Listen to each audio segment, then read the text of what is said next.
Welcome back to Android Weekly. My name is Jayce.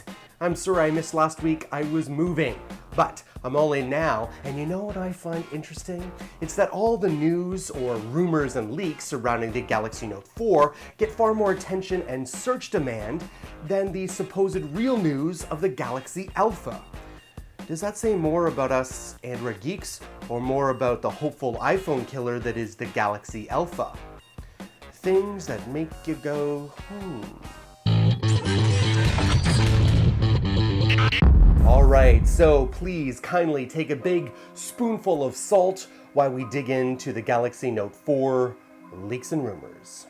The most obvious feature is the metallic looking frame going around the sides of the phone, which is very similar to the frame of the Galaxy Alpha.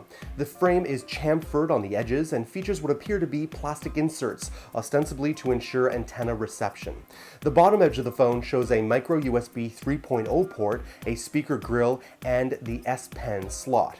On the front side, the only distinctive feature are the very thin bezels.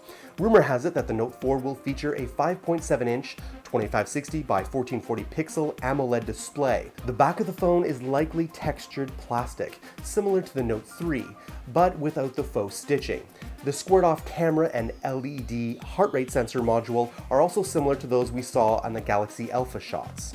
Now my question for all you phablet fans out there is, how big is too big? At 5.7 inches, that's a pretty big phone. At what point does it just become too unruly to be a phone and just a smaller tablet? Now I know a lot of you were really excited about what the Tegra K1 processor could do, but now Nvidia has come out with a 64-bit version titled Denver, which simply means it was specially designed to play John Denver songs. Country roads say, take me home. Denver, in Nvidia's words, is the 64-bit Tegra K1 chip that will offer PC-class performance. Equipped mobile devices will experience much better performance for standard apps, extended battery life, and the best web browsing experience while opening up new possibilities for gaming, enterprise apps, and more. Now, with that being said, we are very excited to learn that this is the expected chipset for the upcoming Nexus 8. And if this all comes together, the 8-inch device will come with 4 gigabytes of RAM, and this monster of a 64-bit processor sounds very tempting indeed. Now moving on to news about the official Galaxy Alpha, or what Samsung hopes will be referred to as the official iPhone killer. Most of the specifications of the Galaxy Alpha have leaked over the past couple of weeks, so there's no surprise here. You get a 4.7-inch HD display, an octa-core Exynos processor, 2 gigabytes of RAM, 32 gigabytes of storage, non-expandable however, and a 12-megapixel rear-facing camera, LTE Category 6, and an 1860 mAh battery. The real story, however, is the design of the phone, which incorporates a metal frame going around the edges of the Alpha. The back is still made of plastic, however, and features a variation of the dimpled texture we're all familiar with from the Galaxy S5.